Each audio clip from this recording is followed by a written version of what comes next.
Hello everyone! Today we're going to be taking a look at the Arteza Polymer Clay and the Arteza Mica Powder. The Polymer Clay set comes with 42 different colors, as well as tools for working with the clay and fasteners if you want to create some jewelry or charms. The Mica Powder comes with 30 different colors, among them are chameleon colors as well.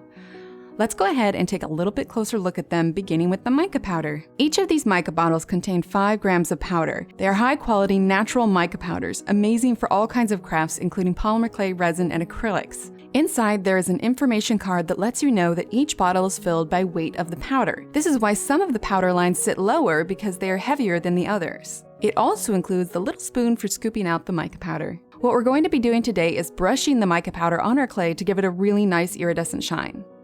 Let's take a closer look inside some of the bottles. This one is number A786.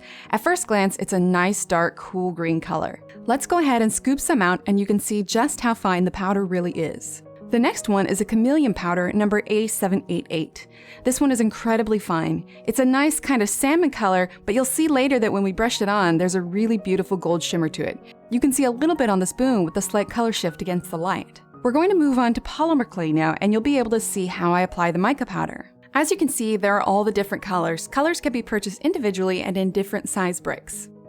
You can see the instructions on the box as well. The thing I found interesting is that you actually bake this clay at 325 versus the 230 that the Fimo soft clay bakes at. Inside, you'll find the individual 1-ounce blocks of clay, as well as the tools. There are 5 different tools, all which can be used to create different textures and assisting in building your project. Then there is a bag of a variety of different fasteners, clips, and little items to use in creating jewelry or charms. The 1-ounce bricks have both the name and the number on it, which will come in handy, especially if you need to purchase more of a certain color later on.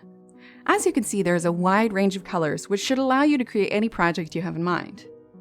I have a Sculpey brand polymer clay roller that is going to make this part of the job much easier. I never want to put clay fresh out of the package straight into the roller because it will crumble. So to begin, I'm going to press on the block to try and soften it a bit. My first impressions are that the clay feels a bit stickier than the Fimo soft clay. That's the clay I've been using most recently, so that'll be what I base most of my comparisons on today. After I soften it a bit, I'm going to send it through the roller at least 10 times to make sure the clay is nice and pliable. This is the same process that I used for the Fimo clay.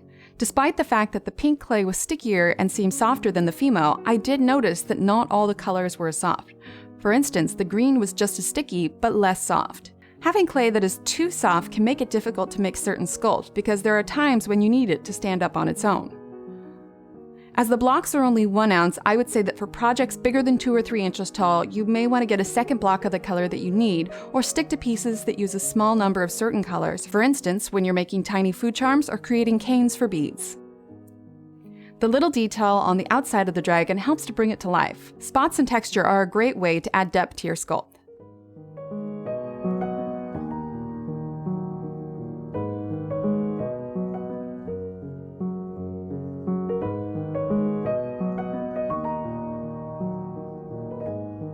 In this instance, I'm using black polymer clay for the eyes. If you want to get adventurous, you can use molds to make resin eyes, which can take your sculptures to the next level. You can also add soft pastel powder to your sculpts to add shading and dimension. My favorite soft pastels to use are actually the Arteza soft pastels. Don't be afraid to get creative with your project. In my opinion, the more fantastical it is, the more fun you'll have.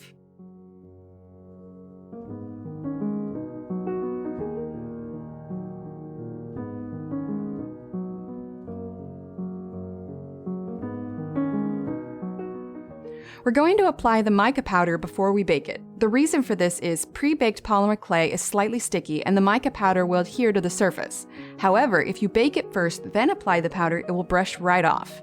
As you can see, the mica powder left a really nice iridescent shine on the body of the dragon. It's an amazing addition to really help your sculpture pop.